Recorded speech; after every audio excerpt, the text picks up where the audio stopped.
माँ शारदे को नमन करते हुए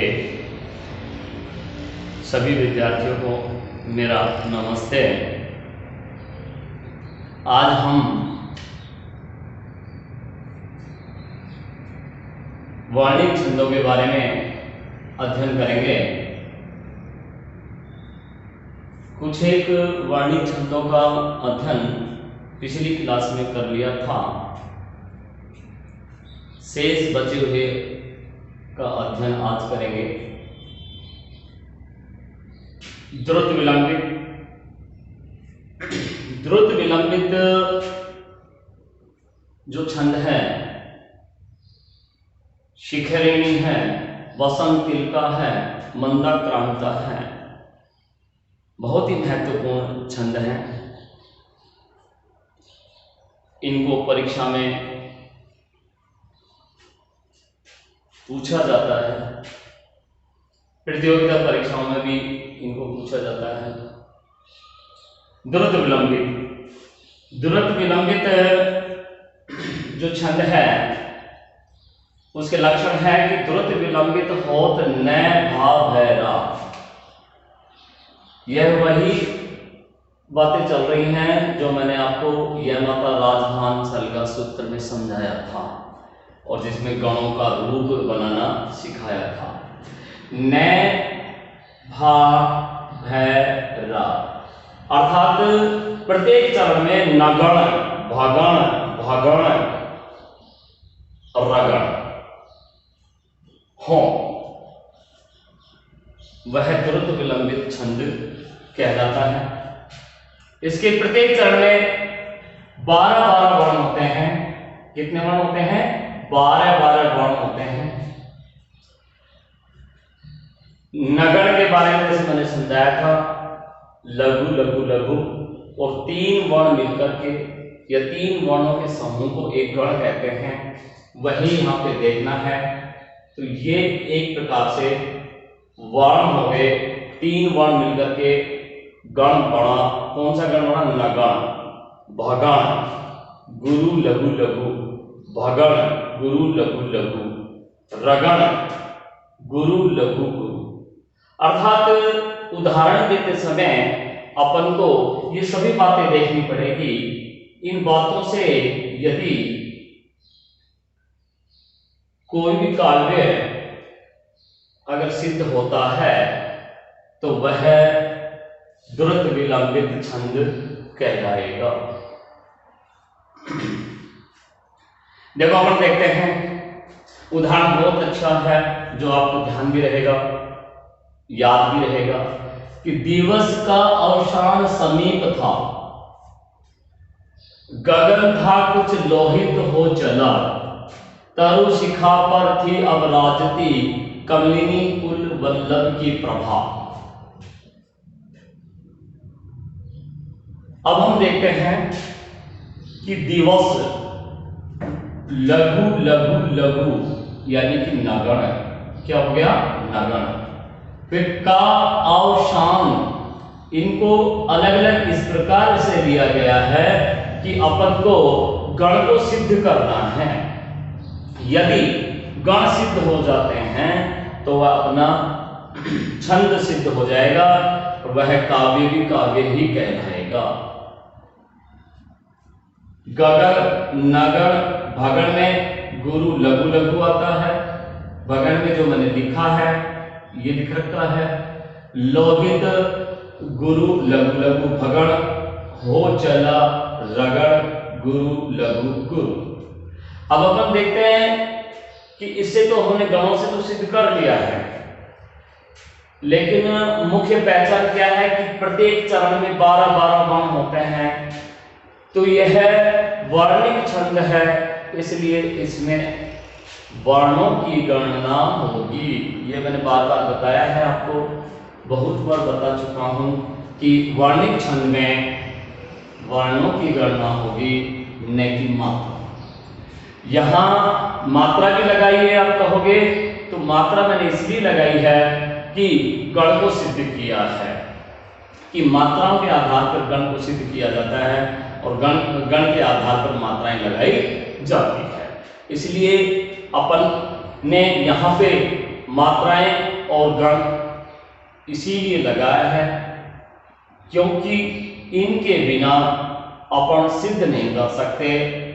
और ये जब हो जाएंगे, ये जब सिद्ध हो जाएंगे तो ये मान लो अपना छंद भी सिद्ध हो जाएगा, जिसमें 12 वर्ण। देखो मुख्य पहचान की बात बता रहा हूं, 3 वर्ण, 3 ये 6, 3 ये 9 और 3 ये 12। 3 3 3 3 12। मैंने यहाँ नीचे लिखा भी है नगण भगण भगण रगण, 3 वर्ण 3 वर्ण 3 वर्ण 3 वर्ण 3 वर्ण, ठीक है ना।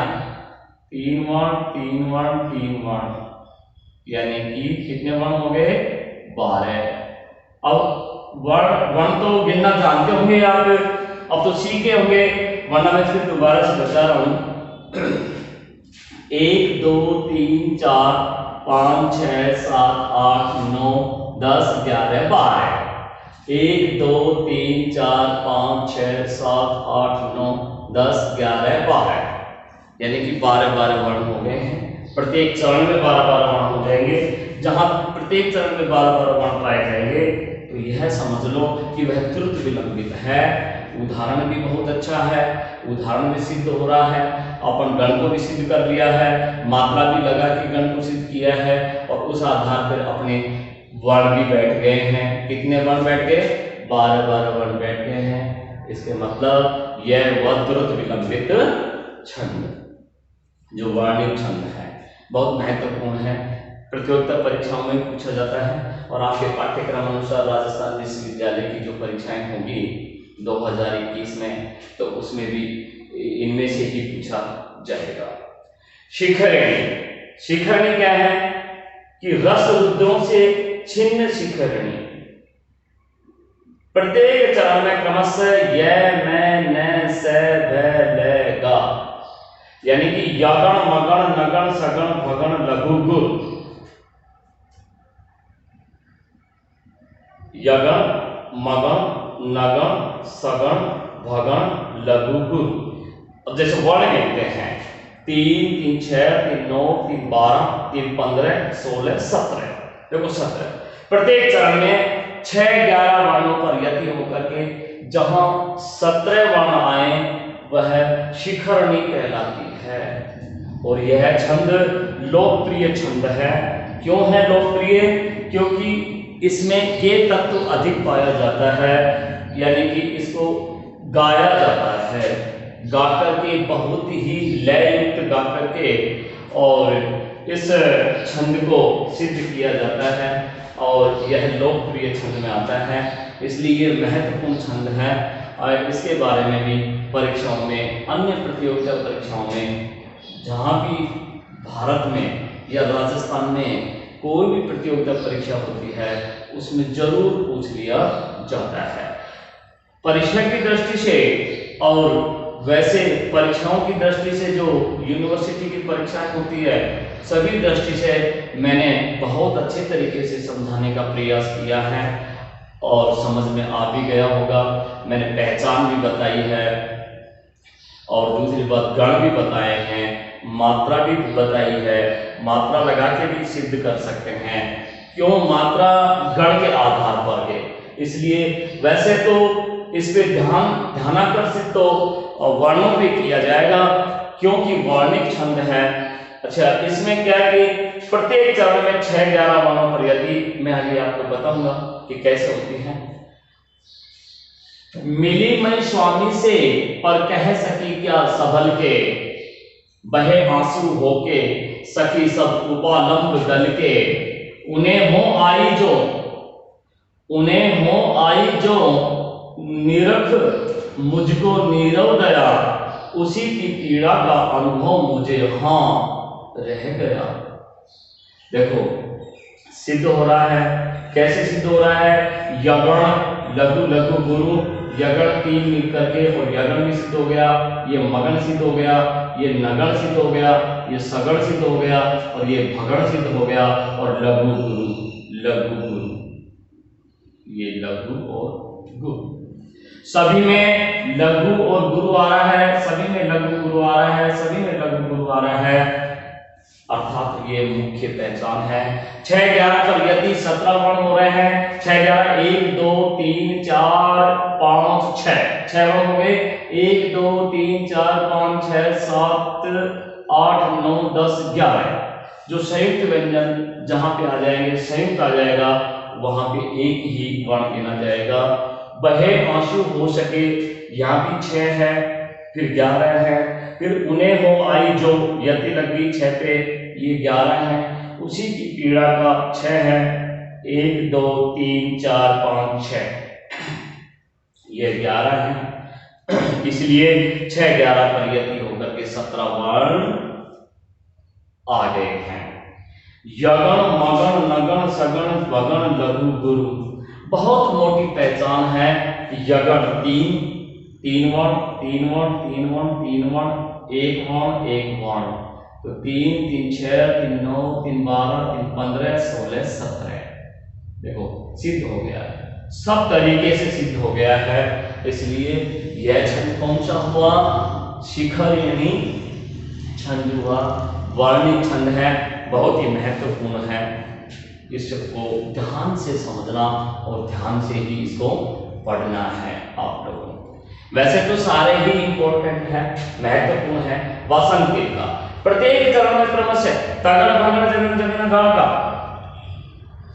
8 6 पर यदि 14 वर्ण होते हैं, जिसमें 14 वर्ण आएंगे और 8 6 पर यदि होगी, वह छंद वसंत किल का कहलाएगा।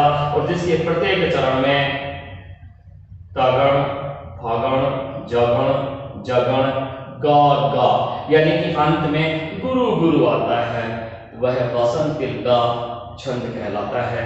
देखेंगे अब उदाहरण देखेंगे हम। भूमि रमी शरद की कमनीयता थी, नीला अनंत नभ निर्मल हो गया था, थी छा रही ककुभ में अमिता सिताबा, अमिता सिताबा, उत्फुल्ल सी प्रकृति थी प्रतिभास होती।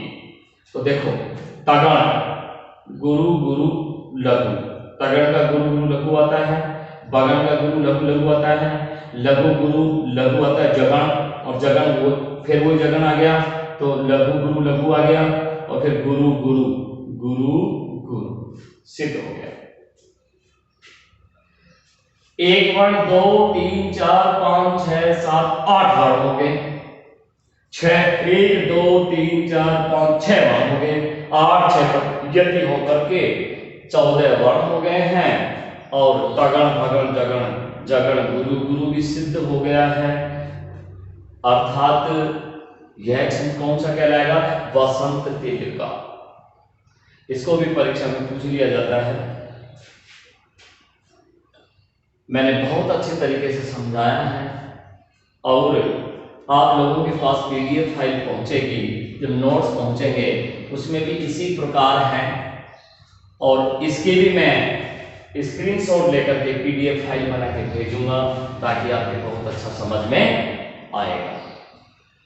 मंदाक्रांता, मंदाक्रांता श्रुति रस ऋषि, श्रुति रस ऋषि, श्रुति 4 होती है जिसमें रस 6 और ऋषि 7 वर्णों पर होती हैं या यति होती है, वह क्या कहलाता है? मंदाक्रांता। और कुल मिला के कितने वर्ण होते हैं? 17 वर्ण होते हैं। कितने वर्ण होते हैं? 17 वर्ण होते हैं। मगण भगण नगण तगण तगण गा गा, यानी कि अंत में इसके भी मंदाक्रांता के भी गुरु गुरु आता है। उदाहरण देखेंगे। तारे डूबे तम तल गया, छा गई व्योम लाली, पक्षी बोले तब चूर जगे, ज्योति फैली दिशा में, शाखा डोली तरु निश्चय की, कंज फूले सरों में, धीरे धीरे दिनकर कढ़े, तामसी रात बीती, तामसी रात बीती। अब देखो, मगण गुरु गुरु गुरु, भगण गुरु लघु लघु, नगण लघु लघु लघु, तगण गुरु गुरु लघु, तगण गुरु गुरु लघु, और गुरु गुरु, ये गुरु गुरु आ गया है। ठीक है, ये गुरु गुरु आ रहा है, ये गुरु गुरु आ रहा है और ये गुरु गुरु आ रहा है। यह मुख्य पहचान है। मंदाक्रांता के चरण के अंत में गुरु गुरु जब आता है वह मंदाक्रांता छंद कहलाता है। 4 6 7 पर यति 17 वर्ण होते हैं। 4 श्रुति, रस्य 6 और ऋषि 7। अब देखो कैसे, 1 2 3 4, 1 2 3 4 5 6 यदि आ रही है। 1 2 3 4 5 6 7, 4 6 10 7 17 17 वर्ण भी आ रहे हैं। मगन भगन नगन तगन तगन गुरु गुरु भी आ रहे हैं। जहां पे ये आते हैं तो ये सब लोग मंदाक्रांता छंद है। वैसे भी अब देखो गिनती करके देख लो कैसे, 3 3 6 3 9 3 12 3 15 16 17, ठीक है, 16 17। बस शिखरणी में क्या 6 11 पर यति होती है 17 वर्ण, और इसमें 4 6 7 पर यति होकर के 17 वर्ण। बस यही मुख्य अंतर है। कई बार क्या है कि वसंत तिलका और शिखरणी में अंतर पूछ लिया जाता है। वह मुख्य अंतर क्या होता है कि 6 11 पर यति होकर के 17 वर्ण, और इसमें 4 6 7 पर यति होकर के 17 वर्ण। एक मुख्य अंतर और है कि इसके चरण के अंत में लघु गुरु आता है और इसके चरण के अंत में गुरु गुरु आएगा। यह एक मुख्य अंतर है इसमें मंदाक्रांता और शिखरणी में। मात्रिक और छंद, वर्णिक छंद संपूर्ण हो गए हैं, समाप्ति की ओर है। थोड़ा सा आगे मैं एक निर्देश दे देता हूं कि राजस्थान विश्वविद्यालय के पाठ्यक्रम अनुसार प्यारे विद्यार्थियों, आपकी जो पाठ्यक्रम में जो छंद दिए गए हैं वह 8 छंद हैं। उनके बारे में आपको ज्यादा अध्ययन करना है। उसके बाद में मैंने प्रतियोगिता की दृष्टि से आपको ध्यान में रखते हुए कि बच्चों को समस्याएं आएंगी प्रतियोगिता परीक्षाओं में, उसके अनुसार मैंने करीब करीब सभी छंदों को ले लिया है और समझा दिया है और आपको अध्ययन करवा दिया है। हाँ, पाठ्यक्रम अनुसार दोहा, चौपाई, रोला, हरिगीतिका, छप्पे, मालिनी, शिखरिणी, द्रुत विलंबित, ये 8 छंद आपके पाठ्यक्रम में दे रखे हैं।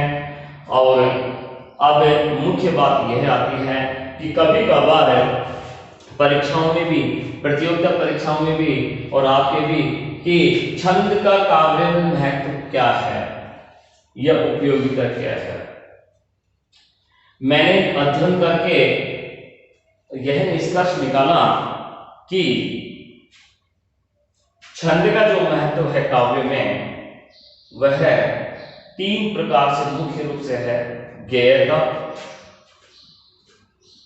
गेयता समझ होंगे, जो गा करके अपन जिस छंद का वो करते हैं, जैसे कि शिखरणी आया था, इसमें गेयता तो अधिक है। वैसे गेयता तो सभी में मिलेगी, लेकिन इसमें थोड़ी अधिक मात्रा में ये तत्व है, इसलिए इसको लोकप्रिय छंद भी कहा गया है। भावाभिव्यक्ति, जिसमें भावों की अभिव्यक्ति हो जाए वही काव्य काव्य कहलाता है। जिसमें छंद है वही काव्य काव्य कहलाता है। इसलिए छंद का बहुत उपयोग है। छंद की उपयोगिता काव्य में बहुत है, बहुत बताई गई है। बिना छंद के काव्य काव्य नहीं कहलाता है, वो छंदों विहीन हो जाता है, और छंदों विहीन काव्य नहीं कहलाता है, वो गद्य में चला जाता है और काव्य पद्य में होता है। एवं नाद सौंदर्य, भावाभिव्यक्ति एवं नाद सौंदर्य की दृष्टि से काव्य में छंद की उपयोगिता है। ये तीन बातें बहुत ही महत्वपूर्ण हैं, आप अच्छी तरीके से याद कर लेना इनको। और कंपटीशन में या प्रतियोगिता परीक्षाओं में भी जब यह सवाल दे दिया जाता है तो उसमें उसके जो ऑप्शन आएंगे उसमें गहरा भावाभिव्यक्ति और नाद सौंदर्य यदि आता है तो वही उत्तर आपका सटीक है, सही है।